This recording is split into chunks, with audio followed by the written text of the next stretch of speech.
Fantastic night here at the Overwatch Watchers Brawl. We're going to be watching a match between the main bracket right now, match 7 to be exact. Teams playing today going to be Boundless versus Feeding Troughs. So it's going to be me, Sir Waltham, on casting, and on the other side of the table, going to be Man of Class. Yeah, not just on the other side of the table, on the other side of the pond, in fact. I'm going to be all the way across the ocean, but that doesn't stop me from casting good matches, Sir Waltham. So let's get ready, let's go into it. Yeah, definitely ready to hop right into it. Still waiting on a little bit of the server to get set up here, but that's all right, folks. We're not going to be too bothered by that because we have our usual pregame interview going on right now, if you can believe it. From the side of Boundless, we're going to be having Confetti coming in. That is going to be the team manager for said team. Confetti, how are you feeling today? I'm feeling pretty good. I just got out of trials, so I don't know what's going on with my team right now. I'm still figuring everything out, but yeah, like we're doing well. Fantastic. Glad to hear it. Are you guys feeling pretty hyped for this match here today? I feel like we're being pretty confident. We did decently on our warm up today. We have a couple iffy players that we played with for very much time, but I think we'll do well, and I'm excited to take a win today. Fantastic. Glad to hear it. Looking forward to seeing that confidence come out onto the field.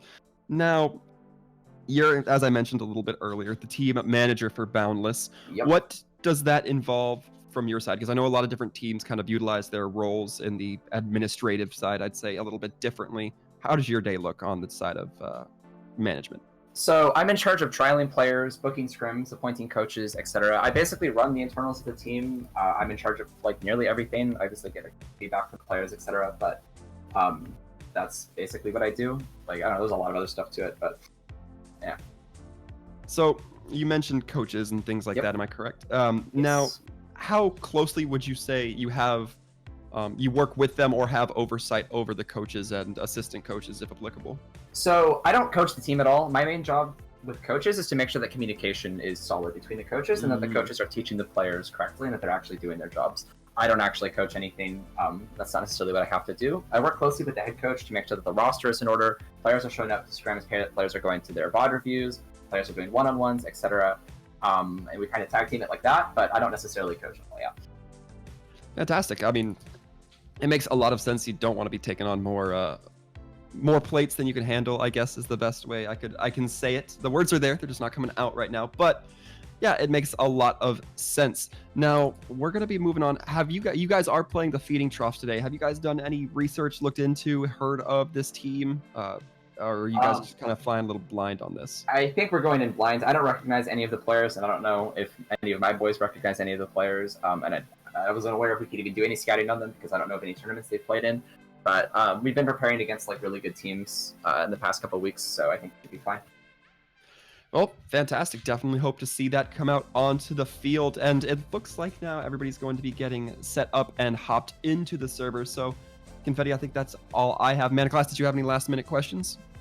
No, not for me. I think I'm actually pretty satisfied with what we got so far. So I'm definitely interested in seeing what this match is going to be like. And if you have any shoutouts still to do, Confetti, this is your chance. We even insult anyone, that's also fine. But obviously positive messages encouraged. Yeah, Romanov, you are so cringy sometimes.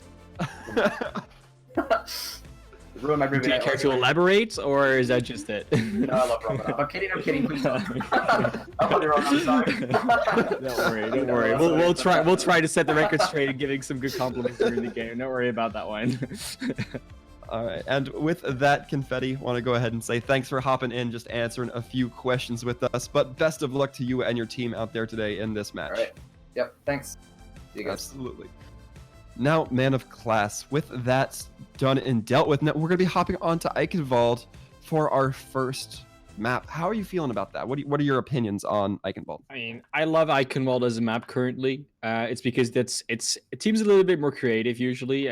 I mean, even yesterday we saw these crazy holds coming out on the after the first point under that gate. I think it was like a 5-minute hold, and then the team still managed to get to the end of the map afterwards. Like it's a really momentum-based map. It can also be a very It can also break momentum very easily at certain points. So it's that perfect blend of yes, you can steamroll, but like one little mistake and it just gets broken, which in other maps sometimes is not the case.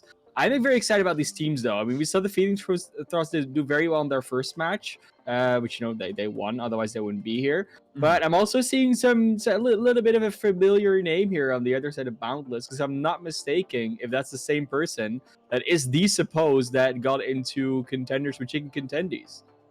Ooh, that's going to be very... Like, could be the same one. It might be a different spell name, but it looks like it's the same person because Chicken did announce their roster and he's not on it anymore. So unless he transferred to another team, this would be the one he is now on. So that would generally say that the caliber of Boundless is pretty much up there. So I'm expecting some good stuff from them, and it does look like they want to walk out here with a non-standard 3-3 composition. So it's actually going to be it's going to be 2-2-2 using the Sombra and the Pharah. They might actually, the Pharah is still in spawn, Odd is still in spawn, so they might just go for the 3-3, but they are using the Ana, so there is a twist there. Yeah, I'm hopeful that we can see some massive anti-nades and sleep darts coming out from Suppose. You know, when you talk about the Ana, you always got to talk about those massive cooldowns, and that's really what I'm hoping to see here, aside from just the of course, massive healing that can come through with the grandmother as well. And we saw essentially the Ana be the difference maker in the match yesterday, where the fact that Ana was played as Zenyatta was banned out was such a strong point for Citizens. So could be the same thing here. Budget ML7 also going for the Ana and the Mercy with the Pharah. There's just a lot of DPS on that attacking side here. Yeah, absolutely. But one thing that's also going to be on the attacking side, that Pharah staying up high into the air, going to be getting some rockets, really trying to corral the side of Boundless. Finshu getting brought dangerously low as ML7, budget ML7 going to be dropping. Odd taking out the Ana player. Finshu barely getting healed up by calculated AF. Gonna barely be getting out of there with just a little bit of life, and because of that, Odd going to be getting punished just a little bit. Numbers are looking to go in favor of the Feeding Troughs just a touch. But right now, the battle's really going slow. Not a whole lot of action exploding onto the map. But as I say that, Finshu going to be rolling in towards the tavern, knocking them back onto the point. No progress really being given up here. But Romanov going to be taking out Akalesh. That is going to be crucial. The Rocket Barrage coming out from Jackarion. That's going to be taking down just one in Natrix. But Brute Chop also taking down Morbid. A lot of ults coming out now. Suppose throwing that Nano as well. Calculated going to be getting the res onto Jackarion. That's going to be a valuable pickup.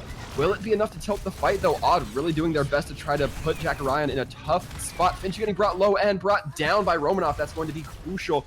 And right now, it just does not look like it's going to be enough for Team Feeding Troughs to get the first cap. Yeah, I mean, it was a very long, extended fight, and that's usually what you see happening, right? This Ghost composition will just keep holding on to this point and just not give it up. They gave up a tick, almost 2, but they just sustained inside that hut where not a lot of damage can get to them. They kept getting 1 or 2 picks on the side every single time, so there wasn't this full force coming out from Feeding Troughs.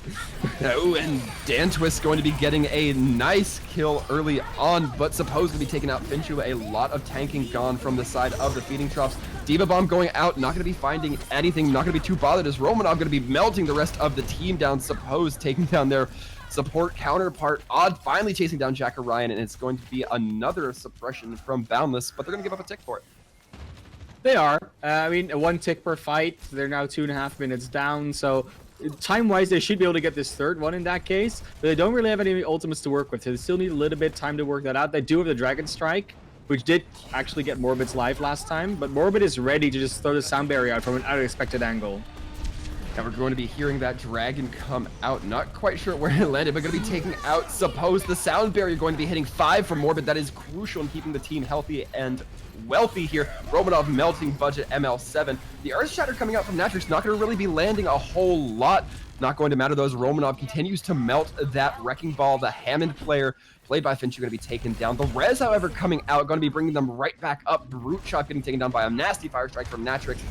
And Finchu right now not ready to give up point, continuing to just bowl onto the spot. Romanov taking down Jack Ryan, stuck in the air because of that Rocket Barrage is going to be crucial. We're seeing a boost here onto the point right now. Morbid getting that on a boost, getting anti-nated by Budget ML7. And Finchu once again not wanting to go back, but it's going to be the final call from the Hammond to finally make a retreat here. And it's such a big deal. You often see this theory that the D.Va is the one that needs to be dealing with this pharmacy, but Suppose has been helping out so much in this anti-aircraft that they've been trying to do. Not just Romanov and Odd that throw the damage up in the air, just Suppose just plain sniping. Now we see Brute Jump coming on the soldiers, so they are sweating a little bit here on the side of the Feeding Troughs. And they do have one last push to make it count. Here we're going to be seeing the EMP Mine combo come out as well. Diva Bomb going to be taking out Akalesh, but the trades are now 1-for-1. Natrix going down might be a little bit more favorable trade, however. We're going to be seeing Jack Ryan right on top of point, just raining down rockets, really causing a lot of discord. It's going to be Odd getting brought down very low. Suppose then getting followed up on by that far. Not going to get killed, however. Romanov taking down Brute Chop is crucial. The rally is going to be coming out from Dan Twist. And once again, we see Suppose trying to just rain a little bit of pressure onto Jack Ryan, who then returns back. But in the meantime, Romanov taking down Finchu. That is going to be crucial. There's not a lot of staying power on point. And it's going to be Boundless not giving up that first point. Jakarion did a lot of work on that Pharah, but just could never find those really solid pickoffs. You think the with the Reinhardt dying in that last fight, that would have probably opened up it up a little bit, right? Because you trade the Sombra for a Reinhardt, that's usually a good trade. But every single time they tried to do something big with an ultimate, there was either a sound barrier or even the self-destruct just zoned them back out. So very nicely done, where they really just threw that out there. They were really ready for a lot of different scenarios. So they always had a plan B. Like, oh, we want to do something. If they do something first, then we do this to counter what they are trying to do. And you can do that with different things, right? And even though some ultimates like Natrix Shatter at some point didn't actually find something, they didn't necessarily need those things because that they still got the kill on the target they wanted to shatter. So it's plan A is not enough to counter when you are feeding shots right now. You also need to counter plan B and potentially even plan C, but we haven't seen them get there yet. So looking good for Boundless right now, but it's still holdable. I mean, they have 94.8%. That's almost the first point capped. And even though we do usually see the first point capped on Eichenwald, it's possible that they are able to hold them underneath that percentage. Yeah, it's entirely possible. We've seen first point Eichenwald holds before. It's not, insane. I wouldn't be surprised if we saw something a little bunker-ish come out because, it's possible. We talk about the main downside of bunker is when you switch off of it, you have to give up so much ult progress. Well, one of the main downsides of it, but I mean, it's not really an issue here. Switch is not going to happen. Yeah. If you're going to put all your eggs in one basket, it might as well be bunker. That's definitely something that you see happen a lot, even in ranked games. I mean, how many times I haven't seen that people are like, oh yeah, they just push Red Route 66 with 2 minutes left on the clock. Why don't we just go like pirate ship bunker on the attack? Like that's just something you can do. Same thing goes for this type of setting. You could just do it, and it's all going to be fine. But we have seen a little bit of a reset for a few players, just getting their ping stabilized or whatever they need to do. So we're going to get back into the game a little bit, and it's going to be obviously side switching. That's normal because that happens. You get a chance to attack and defend. But yeah, it is definitely possible that we see a bunker come out. And my question is mainly going to be then, in that case, how Boundless deals with it, because they haven't really been showing a lot of Sombra play yet. I mean, it's only the first point, so it's not really that surprising. But that's generally a very powerful tool in dealing with the bunker position. Yeah, and you can't forget that Boundless has quite a few kind of goes at it. They have 4 minutes, if I'm not mistaken, to basically get the first cap. So they have a lot of time to be malleable to kind of flex to whatever they'll need to here. But it's... I mean, we're looking at the defense first, obviously, because the attackers are not going to stick on 60 DPS. I mean, as confident as they might be, it's the first map still, guys. So they don't have anything to throw yet. No room to throw yet. So I'm definitely seeing this triple DPS of the defense. It's just like it looks like they really want to play a lot of DPS here on the side here of the feeding troughs, which I can understand. It might just be something they're either preparing for the next meta or they're just happy about how that goes. Some people might have been expecting the new patch to go live today, which would have meant that these type of competitions become even powerful with D.Va being slightly nerfed again. But yeah, I mean, triple DPS, it's definitely a mobile composition, so you at least get back to the point quickly if you lose a little bit of life here and there. Yeah, and we're looking like it's going to be a little bit divey style kind of coming through from the side of Boundless. We're seeing both pharmacies come online. Chop immediately taking to that soldier to try to put a little bit of pressure onto Dan. Twist not really going to be finding too many shots, not getting the drop just yet, but still certainly getting those bullets placed where they need to go. And the Pharah is now going to be kind of contesting against each other as we're going to be seeing Natrix jump a little ahead, trying to get some space for their team. It's going to be Finshu once again going in, getting brought dangerously low. Can they get revived or can they get resuscitated with the health here? It looks like they will. However, the kills are going back and forth. It is 2 for 2, now 3 for 3. Oh my goodness, Odd really helping to swing some kills in favor of the side of Boundless. That is going to be crucial. And the kills just keep going back and forth. I cannot get over this right now. We're seeing a lot of stall come out from Finshu, and Akalesh also trying to create just a zone of DPS threat here. But the tank's also doing a great job on the side of Boundless. The Doomfist is going to be brought down by Odd, and now there is not a lot from the side of the feeding troughs to really contest here. It's looking like things are going in their way. And it's really that double tank setup is just so much more sustainable than anything they had on the side of the feeding troughs. So it's very nice to see that this D.Va Winston play, it took so long for either of them to die, let alone, lose mech or whatever. Mm-hmm. So yeah, Natrix did die. There was a moment when Natrix died, then they could still use the sustainability and even the zoning of the D.Va to get their res back up, and then there's still 2 tanks. Whereas the Wrecking Ball, yes, he's very annoying, and his sustain is good, but his sustain doesn't really allow for the rest of his team to also be sustainable, whereas Winston and D.Va both have that option for them. So yeah, very nicely done, and yeah, looking like a strong team Boundless so far. Yeah, absolutely. I don't think that the numbers lie in this case. I think that so far it's looking like Boundless being good. Being a little bit of the flex team. And nothing against the feeding, nothing against the feeding troughs. I mean, we did see like some good plays coming out of them. Obviously, it's just that when you're down like that, or at least you're not up like that. I think that's the more the thing we need to say, because they did get some percentage. They weren't down in score basically. There are a lot of different options you need to consider. They went for the DPS option, which I can understand going with. But I think there were too many options that would have gone into that composition, that were just maybe a bit better. And I think it was very nice of Boundless to identify, we could either mirror them, we could go goats, we can also just go this 2-2, a little bit more sustain on the tanks, a little more mobility to deal and damage to directly deal with the DPS that we can, so like the Pharah and the Sombra. So yeah, just they sort of answered the multi-angle attack with a not as multi-angle, but a more sustainable multi-angle composition of their own. And that was very nicely done. I think they did a good job. And a big deal about that as well is the way that Morbid was allowed to fly around between the different teammates that he had. So yeah, that really helped them out. They're going to go to Junkertown now. Paris has been banned, as I think is basically tradition in this in this tournament so far. So we will see Junkertown come out next. I'm interested to see if we're going to see more DPS come out, because it does look like that's what Feeding Troughs wants to be playing most of the time. And saving and banning certain heroes could definitely be impactful. What we saw coming out, I think we've seen that come out twice now, is that where teams will save the Orisa and then the other side will ban the Bastion because they don't want a pirate ship to be run. But then the team that saved the Orisa was never planning on running a pirate ship. They just didn't want the other team to run the pirate ship. So that sort of forced them into this corridor. So Lucio's being saved now because Boundless obviously knows how to play goats. That's just they look like a team that definitely knows how to play a very variety of compositions, and Lucio is just very nice in the current meta.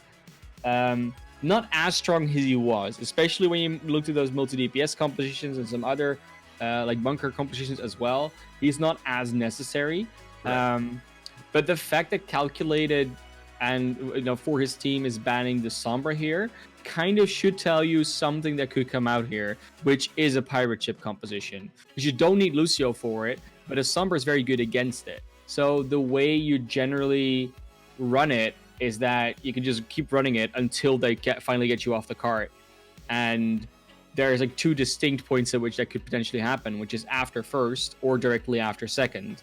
So then it just depends on how far do you get. And if they keep rolling, it's very hard to stop, especially without a Sombra sometimes. Yeah, let me ask you a theoretical, and I know you're probably not going to like me asking you this, but do you think that not seeing the Sombra vastly increases our chances of seeing the Zen?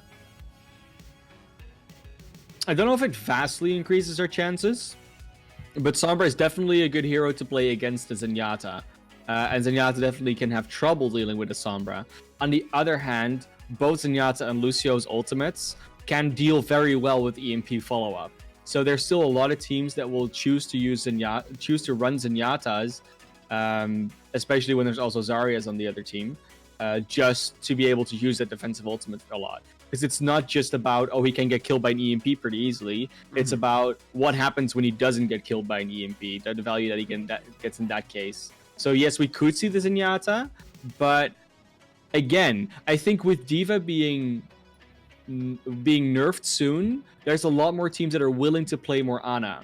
Because when there's less defense matrix, either in range or in duration, which range is the thing that's going to be nerfed this time, it's going to be so much easier to play Ana, because everything Ana does, I think besides the sleep dart maybe, can just get eaten by a D.Va. Is your nades, your general healing, even your damage, it can all be eaten by a D.Va matrix. So that is why D.Va was always Ana was so hard to run against the D.Va, but not the case anymore. Maybe.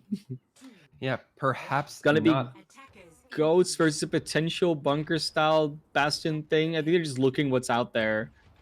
They're not completely sure yet. It looks like it might be double sniper coming out. Triple sniper. It's triple because you have Jakarion on that Ashe. We've seen this a lot, where teams will just set up on this high ground, take 3 angles, and just kill something that's in that house. Meanwhile, Finchu is just booping the back in order to make sure that they cannot keep contesting the card. And once the card is passed there, it's harder for Goats to hold that position. Yeah, absolutely. Brute Shop going to be taking the first kill onto Suppose, getting a nice clean headshot. You're going to be seeing, as mentioned, Finchu kind of take a position onto the cart, trying to buy that presence. Romanov going to be trading out to budget ML7. And Bob already getting called out from Jakarion. Going to mostly be focusing down the shield of Natrix, but Natrix will be falling. Finchu going to be getting these shots into them, meaning that Bob is now free to just fire on whoever walks into the sight line. Going to be getting 2 kills off the back of that, and the offense is going to start making some card progress. Yeah, very nicely done. Obviously, recognizing what the Goats composition wanted to do, to stand into that in that room and just stop the card. But when you can just keep spamming damage in there from multiple angles, there's not enough shielding and healing in the world to save you from anything coming out. So this is nice to realize that. And Down Twist is already down. So again, they're already down numbers, and they're trying to do the same thing. There's just less angles. But if 2 already go down, there's nothing you can do, right? Yeah, absolutely. Brute Chop really doing well to get these opening kills. Akalesh not going to be one-upped, getting 2 kills to follow. Wow. Finchu taking out Romanov, not before Romanov takes down Akalesh themselves. And right now it's just going back and forth, just a few tanks left on the side of the defense to try to contest, but it doesn't look like it's going to buy too much time as we see Feeding Troughs continue to push the cart. Yeah, so the one relation you'll now start getting into is that yes, they might get another defense out. I don't know if they will, because they aren't quite there with 6 yet. But Suppose already goes down. Yeah, the attempt of a defense here is gonna go poorly, I feel. Yeah, Brute Chop has been a master on this Widow right now. We're seeing 2 kills come out before the fight really breaks out in its chaotic form. Finchu taking out Natrix to follow up. And oh no, it was getting dangerous for the side of Brute Chop, but not going to go down. Thanks to a little bit of healing from budget ML7, and we're seeing just a little bit of stagger. Odd going to be dying on point with that baby D.Va, but that's going to be first point for Feeding Troughs. And now is where it gets interesting, because usually they now have the space to get into. The enemy team, so Boundless is not yet holding at that front forward, because then it's very hard to get in with your snipers. And the fact that they're not holding this far forward, the fact that they chose to sort of defend with 4 of their teammates, might come back to haunt them here, but Because it's looking like normally you would switch over to the goats composition because you don't have a chance to really get through otherwise, but they didn't have to do that this time.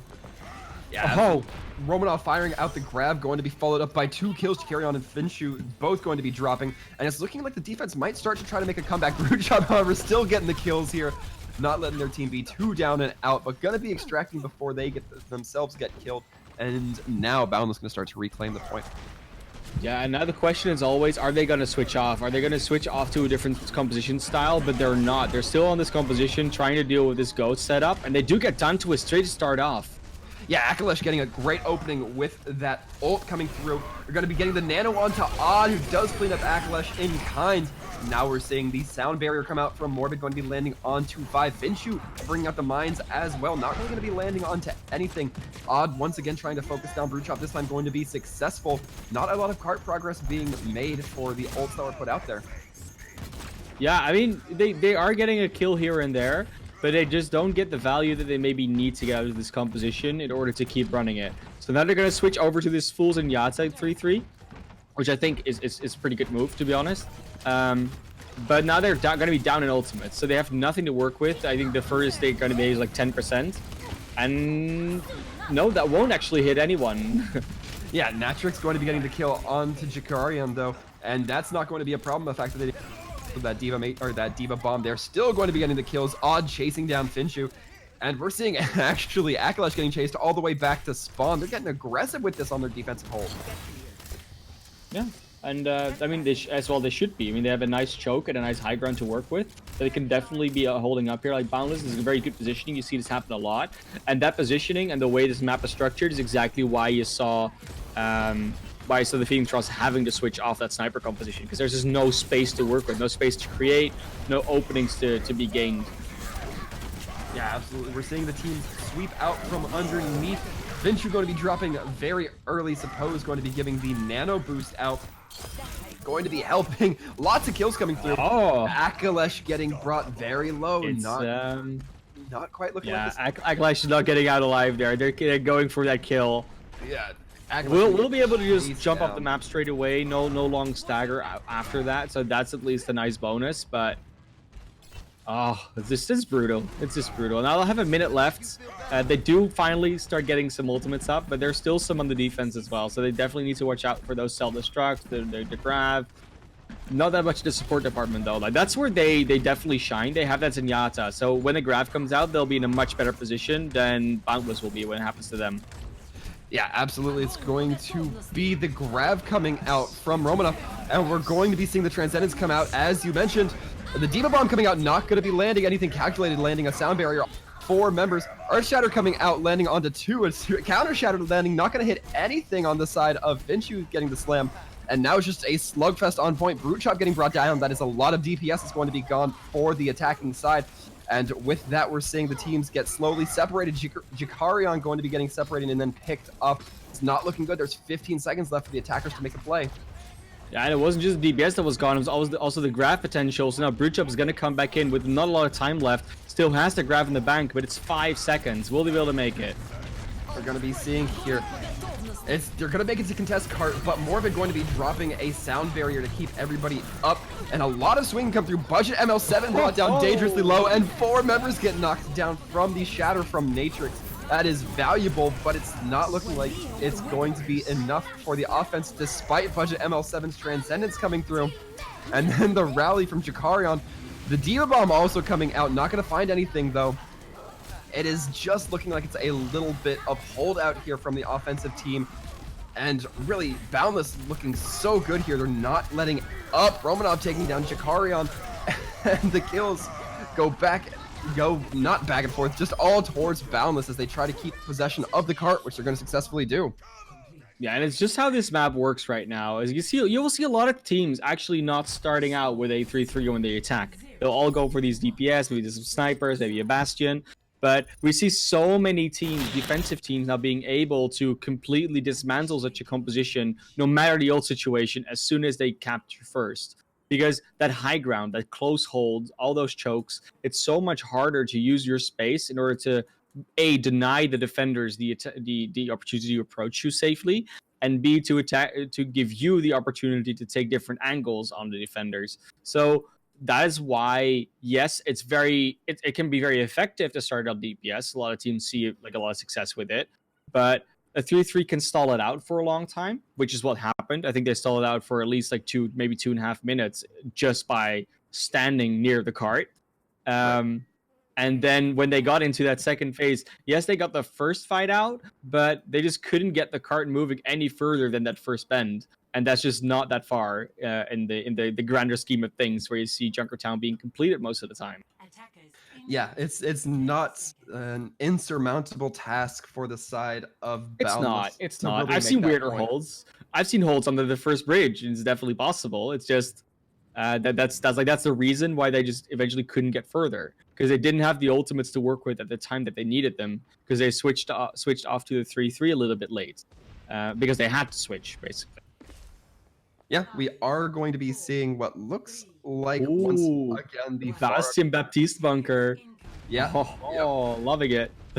It's looking a little pirate ship here. I'm gonna be seeing Jakarion go up to the skies with Calculated, trying to just get a little bit of damage onto the cart. Finchu taking down the Immortality Field very early, but Finchu taking themselves down, but they wish they had the Immortality Field instead. The Bastion gonna be brought down, but Jakarion also falling means that Bastion likely going to be able to get back onto the point if the cart doesn't get too far away. Akalesh going to be the last one standing anywhere near point, and they're just letting the stagger go a little bit.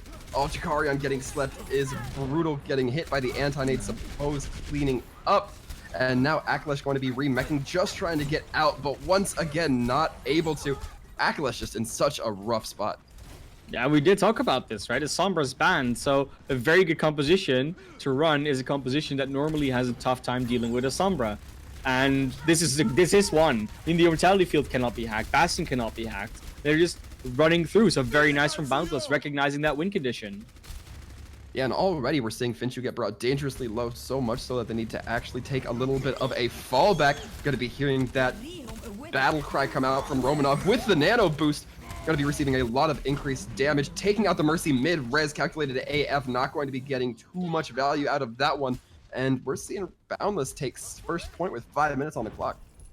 And once again, recognize your win conditions. If you're aware that you might be switching off if you don't get like a dominant fight, so you're just gonna use the ultimates you have, because otherwise you might just be giving them up by switching off. So they have, like you said, 5 minutes left and 10 meters to go or so. This is looking a bit dire here for a defense. Yeah, it certainly is. It's when we're seeing Romanov set up on that high ground. The tank's gonna have to come in to contest from defenders, but that means we're getting a value. Finchu right now just trying to stay alive, not looking like it's gonna happen. Even though the Primal does come out, we're gonna be seeing Natrix pop that damage amplification bongo. And it's gonna be Jakarion trying to get some value with that Rocket Barrage. Not gonna happen as they get hooked, shot, and that is going to be Boundless taking the win. Yeah, very nicely done from Boundless. Once again, like I said, they really recognize the ways that maps are being played. They're I think they're very in sync with the current highest tier meta. So what they are doing is something you see a lot of Overwatch League teams potentially do, what you see a lot of contenders teams do. They understand why these things are being done. They understand how you should be doing the thing, like doing them, why you should be making some certain decisions. Sure, they're on their defense, they didn't quite get that aggressive hold the first time around because they contested a little bit late, but you know, they still managed to make the same thing work that you see happen in all tiers, like at the higher tiers. Right. So once again, Boundless, they're just on top of things, and I really think that they're a team to watch out for a lot of teams in this brawl, and maybe even further than that. Yeah, definitely. I think it's something to kind of keep on the mind, if I would say. But yeah, that being said, something else to keep on the mind: the map bans coming through. we see Chateau Guillard being banned, everyone, because it's definitely a map we have in the pool here. Obviously, we would be going to Chateau. You know, that's just a given, because then we just have a 6v6 team deathmatch. Yeah, actually, that just happens. It's actually, if we do have to go to Chateau Guillard, it happens when the map cannot be decided after 7 maps. All right, so we play best of 5. Yeah. If it can't be decided after 7 maps, go to Chateau Guillard. You actually play Hero Gauntlet. The team whose player wins Hero Gauntlet ends up taking the entire pie. It's a really complex rule set. We never have to break it out. We only got they will, and then you also have, like, it's not just you get bonus points for winning, obviously, but then there's also this whole calculation between how many, like, to which hero you got and with the assists and how many deaths, like plus and minus. It's a whole thing. And that's after the pie eating contest. Exactly. So Anubis is banned now, so we don't have to go there. We're actually going to go to Hollywood. Finchu decides that one. And I'm interested to see what's going to happen with the picks and bans here, because I'm pretty sure that Boundless is going to save Lucio again. I don't see why they wouldn't, in all honesty.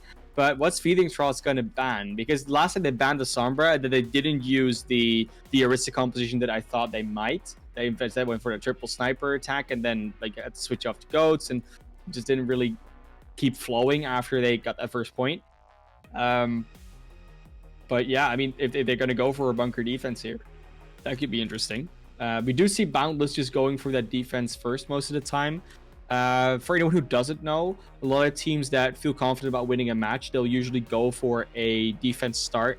And the thought behind that is if you can just full hold them, you're not spending longer in a match than you need to. That's not saying they don't have any respect for the opponents. I mean, Feeding Troughs is putting up a fight here and there, but you could sometimes just say, we want to get this over with, and then you start on defense. If anyone wants to use that, you know, if any team goes to open division and, you know, you're it doesn't matter what SR you are, if you know that the other team is significantly, like you're significantly outskilling them, it might be a good chance. And if you want to enjoy your Saturday or Sunday a little bit more, you can just start on defense, and then you'll generally be done a little bit quicker. Yeah, it's never really that much of a flex onto the enemy team where you're trying to show them that you have the better team or anything like that. It's just, you know. You could get another scrimmage afterwards, you know, just to give you more playtime. it's being respectful of everybody's time as far as I'm considering it. But one thing Sombra banned once again. Let's see how this goes. I'm a little bit excited. I would love to see Brute Chop hop onto Widow for Streets phase for this map again, just because I love the way they played Widow in Junkertown. I thought that they were performing really well there. Speaking of which, I like the way that they played the multi sniper comp in general, like the way they rotate it. But do the segue, Walton. Do the segue. Speaking of which, if there's any players rather you guys see popping off, you guys want to show your support for, definitely let us know in the Twitch chat below. MVP chat or MVP vote should be live below the chat, so make sure you throw those votes in. Let us know who you think is popping off. We'll announce it at the end of the match here tonight. But now we get to move on to Hollywood. Now that my segue is done and dusted. Yeah, I mean, that's what we're doing. Also, if you're on D Live, there should be no panel there. That's not a problem. You could just hop over to Twitch and vote there and just go back to D Live. You know, we appreciate you just liking the platform better, but we just don't have an MVP poll there. So just so you're aware, we're gonna see the map Hollywood being played out here once again. We are gonna see the Feeding Troughs starting on attack first. They've been doing so on the past two maps, so nothing new. But on the defense, we're just going to see this 3-3 defense. Is the Torbjorn going to come out, though? That's the main question. I don't think it is, because it's still in spawn. We'll switch over to the Brigades, as per usual. At least to keep it in the family, you know? The Torbjorn switching to Brigades, just giving it to the next generation. It's thematic. It's lorical. It's lore. It's in the lore, guys. Don't you read the lore? Yeah, but on the other side, I would not be surprised if we saw Finchu run out with the Hammond. Does not look like it's going to be the case. The Reinhardt. I've seen this defense though. We saw this defense happen yesterday. Both teams using this exact composition, actually not exact composition, but the exact positioning, and both had a full hold with that composition. We saw Drawn and Hollywood due to that. So watch out for that potentially coming in. The anti-nades from Suppose can be huge here. Yeah, they certainly can. The battle's going to break out immediately. Finchu receiving the anti-nade, but going to get by the Zarya bubble fruit. And now it's just a little bit of jockeying for space. The battle kind of breaking out. Not a whole lot of damage going through. Jakarion going to get brought a little bit low. The anti-nade now going to be coming through. Finchu and Brute Chop getting hit by it. Brute Chop going to be capitalized upon by Odd. Odd taking the kill. Natrix going to get the big charge onto Finchu. Then the shield bash coming in from Jakarion, not going to be landing on anything. Crab already. The grab coming in just to lock down calculated AF on that Lucio. It's going to be a solid hold from Boundless. They probably knew that because the trend switched out there because budget almost 7 had gone down. So like, yeah, we might as well use it now because usually when there's a trend, we don't get any value. So that's nice. But you see what's happening here, right? So they're set up on this high ground, and you'll see the D.Va being ready to sort of and the Lucio as well, to sort of displace part of the team, so they can then get some value from follow-up. Now we're seeing that boop come out, and in response, we see Budget ML7 taking that Transcendence. The Nano Boost going on to Romanov. Perhaps they want to build up that grab once more rather quickly. Romanov already going to be having it online, throwing it out. They're getting 4. That's going to be crucial if they can follow up with it. Doesn't look like any follow-up immediately, but Shikarion going to be taken down by a pin from Natrix. That is going to be big. Let's bring less damage onto the field. Danton is taking down Finshu, and it's looking like right now the Phoenix Chop is just trying to get away, but can they? It's Brute Chop not going to. And they're gonna. Oh, Akalash does get out with his life. That's a big deal because otherwise the Divas is gonna be staggered out, and that's something you don't want. So nicely, at least they're able to get that out. Odd was actually taken out in the Diva, so still running back now on the Mei. That's a big difference. I think Odd just felt like the value from the Diva wasn't as big. 2 minutes left, and we're finally seeing some ultimates come online, especially that grab from Brute Chop could be big.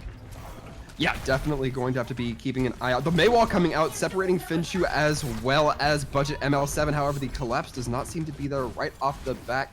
Natris going to be getting caught in the grab on the high ground. That is a dangerous position for the Reinhardt to be.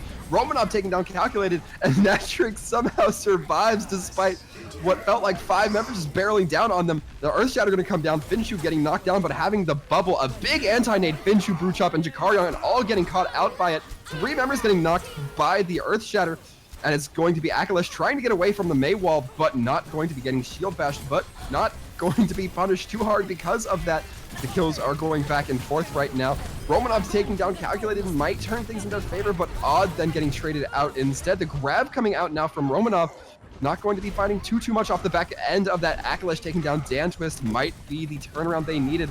But right now, Suppose and Natrix doing their best with Romanov to try to hold this choke in the media room. And right now, it's looking like it's going to be a regroup from the feeding trough. They do still have the numbers. They're still up 2 right now. If they immediately attack, there's still the Brigitte and the Mei returning, so they could go very hard with this if they're quick. And it looks like that's exactly what they're going to do. Finshu jumping right on the point. We're going to see the aggressive Transcendence coming out from Budget ML7. Dangerous considering Odd's going to Blizzard not eaten by Akalash. We're going to be seeing a grab come out as well. Not sure that may have been needed, but it doesn't matter. It goes out onto the field all the same. Akalash going to be getting the last man standing award onto the point. And now, once again, it is the death knell for the Feeding Troughs if they can't get on the point here. You just see these grabs and just everything being charged so quickly inside of Boundless. I mean, Romanov has literally had a grab, maybe even 2 every fight. So that's just a lot. And these anti-nades from Suppose, so huge.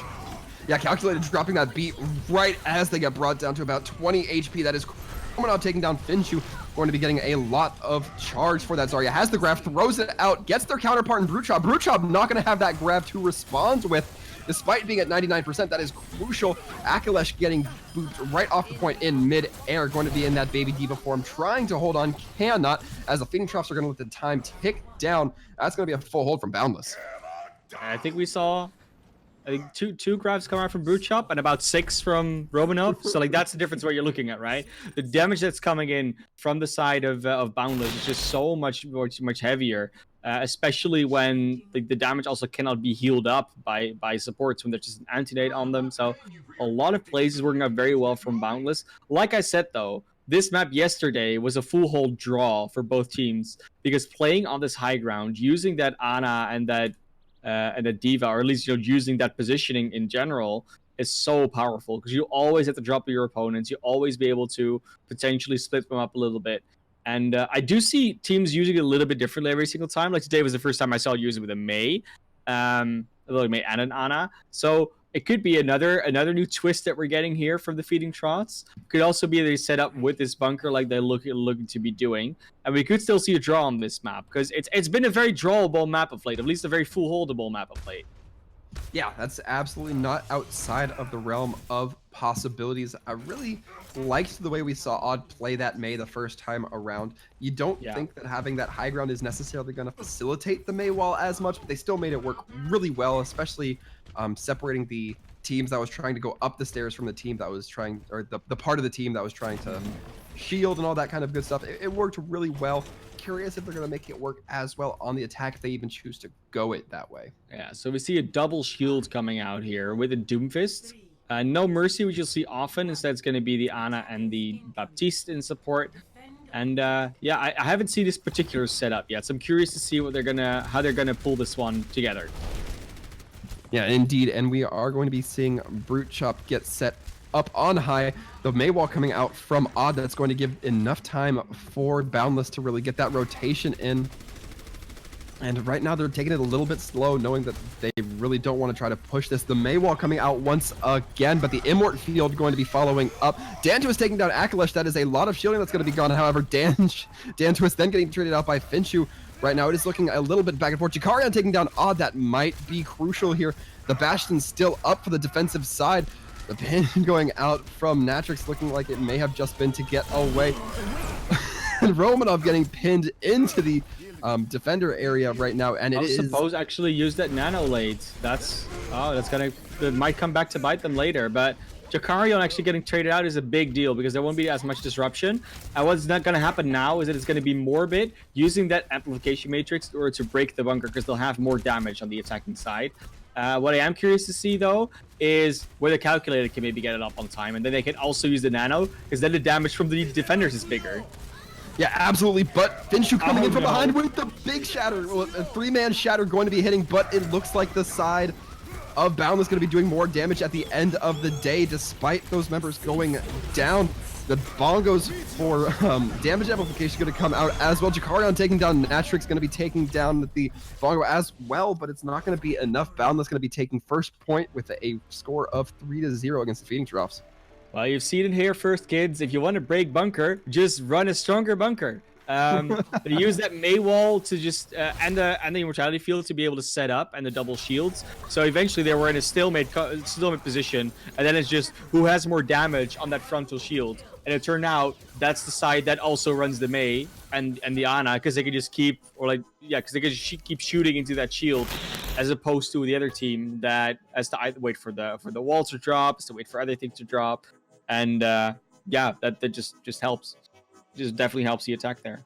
We've seen it happen on Hanamura a few times where the other team will just, load up the Baptiste ult, and then the Baptiste ult, that's the only thing they load up, and then they just set up, and then they'll have the over aggression on that ult. So basically meaning that they just out damage the defensive setup, even though they are already set up. Yeah, I mean, the proof, lies in the score here. We're going to be seeing it. Well, we're also going to be seeing an interview coming in. It looks like Natrix going to be hopping into the chat as I say that. Not quite the case. Natrix is not. It's gonna be Suppose, actually. It looks. But before we get to the interview, folks, definitely don't forget to drop your votes for the MVP most valuable player here down at the bottom of the Twitch channel or the Twitch chat, just so we know who you guys think we're popping off. Give them a little bit of recognition, put a little respect on their name. But in the meantime, Suppose, hello. Hey. How's it going, my friend? Pretty good. Fantastic. How are you feeling about that game? Good. We just won, so that's good. Yeah, feels like a pretty good spot. Now, we noticed you kind of running on quite a bit. I think I noticed it particularly on Hollywood and Eichenwald, if memory serves. Would you say that is your favorite support to play, or are you just kind of, whatever the team needs, you're there for? My favorite support to play in ranked is Brig. She's really fun. I like her. It's Anna's probably one of my best heroes. So. Okay, right on. It's kind of gotten to that point of Brig memery where when someone says they're genuinely having a fun time with Brig, I can never tell if they're just kind of being a little sarcastic with it or if they're being pretty genuine about it. But yeah, Mana Class, did you have any the questions to ask, suppose? I mean, you're talking about Ana being your strongest hero. Do you feel that Ana might be making a little bit of a return, meta-wise, especially with the Diva stuff coming in? And have you seen quite a few teams using the Ana to a large effect, especially in this tournament currently? Just want to hear your thoughts on that. I think Zen's better overall, but Ana's good, like in certain situations where, like, if you don't know what they're gonna run, like Ana's better against damage characters than Zen is, so that's why you just like, and it can work into goats as well. So it's like the best of both worlds. So and as more versatile in the grander scheme of things, Zen will usually be better against the things you want to be better against. Yeah. Yeah, it's really like a cryptic way of saying it. Okay, I mean that makes a lot of sense, to be honest. But yeah, yesterday we saw this double full hold coming out in Hollywood, where both teams just dropping down from this high ground, and I've seen Boundless do, like, your team just do a lot more things that I've been seeing happen a lot in like the higher tier of Overwatch. The same thing on Junkertown, the front door hold, and then getting them off the cart, well, at least if they're a Bastion, but at snipers, when they finally cap first, they will cap it, but it will take them a long time, and then you switch off it. Do you really feel that you have like a good grasp on the higher tier meta, if we want to call it that? I'm sure I do. I'm not sure about the rest of my teammates, but I mean, your coaches, at least, you're working with those guys, so. Yeah, I hope they do. I mean, otherwise you're there to educate them, apparently, so that's always nice. That's good to hear. How long have you been with the team? I don't remember, actually. Okay. I'm kind of like not really on the team. I'm kind of just filling in for now. Okay. So. Okay. Well, I mean, it's that's fine. That tends to happen. Are there any shoutouts you want to do to anyone, or any remarks you want to make to anyone? That's also fine. Yeah, follow my Twitter. Thank you. Okay. What's your Twitter? At suppose_, spelled this way. Yeah, same way as your name in game, I suppose. Yep. Yeah. Okay, that's good. I hope people will follow you. Yeah, meantime, we are waiting. Yeah, I mean, you haven't quite gotten the MVP vote. That's gone to Jakarion on the other team. But nonetheless, congratulations, and we hope to see you the next match. Hope you keep doing well. Yeah, thanks. See you guys. Yeah, thanks Have for a having great me. one, suppose. Have a great one. Okay, I think that's gonna do it for us for now. It was a short game, not uneventful, obviously. But it wasn't a 6-mapper like we had yesterday, which I can tell you that was an amazing series. If you still want to watch the VOD back, definitely go do that. But sometimes you'll get these games. We were still relatively in the early phase of the tournament. Boundless hadn't played yet, so we didn't really know what they were going to do. But they were looking good. And the Feeding Troughs, they're not out yet. I mean, they still get to play another game. Next up, they will go to Sakura Gaming, who in their own right had a rough match in their first game. So no, it's all to play for still, and we could still see them make this level bracket run. Although, they might have to improve a few things in order to be able to contend in that with those upper bracket teams. Yeah, absolutely. Well, when we're talking about the double elimination in the first game, in the first loss, nothing's really truly lost. So, a lot of chance for recovery here. For the side of the Feeding Troughs. We might see that redemption arc, who knows? Only one way to find out, though, folks, is to tune in and continue watching the rest of the Overwatch Watchers Brawl until the end of time. But with that being said, we're about to wrap up this presentation. We will be back on the air, if I'm not mistaken, in about an hour. Getting ready to... an hour in 10, hour in 8, something like that. You'll get another notification if you follow us on Twitch. Absolutely. And with that being said, the teams playing are going to be, I believe, Metamorphic versus Perfection. It is going to be Perfection versus Metamorphic, or Perfection. It depends on who you want to pick first. That doesn't really matter to us. But those teams are going to be squaring off at 9 p.m. EST. So in an hour and 8 minutes, or out of 7 minutes by the time I finish this sentence, probably. But Absolutely. But for all of us here at the Overwatch Watchers Brawl, thank you guys very much for tuning in, showing us a little bit of support for your casting entertainment. I've been Sir Waltham. You can catch me on Twitch or Twitter at Sir Waltham. And I've been Metaclass, doing some color analysis stuff for you guys. Follow me on Metaclass OW on Twitter. It's the same for Twitch, but I don't do that much Twitch currently. At least I do everything on other channels, like the Watchers OW. So yeah, follow me there if you want to see what I'm up to. There's some pretty interesting projects going on, so who knows. But for now, see you guys around, and hopefully in an hour. Yeah, thank you guys for tuning in. We hope you all take care and have a safe time out there.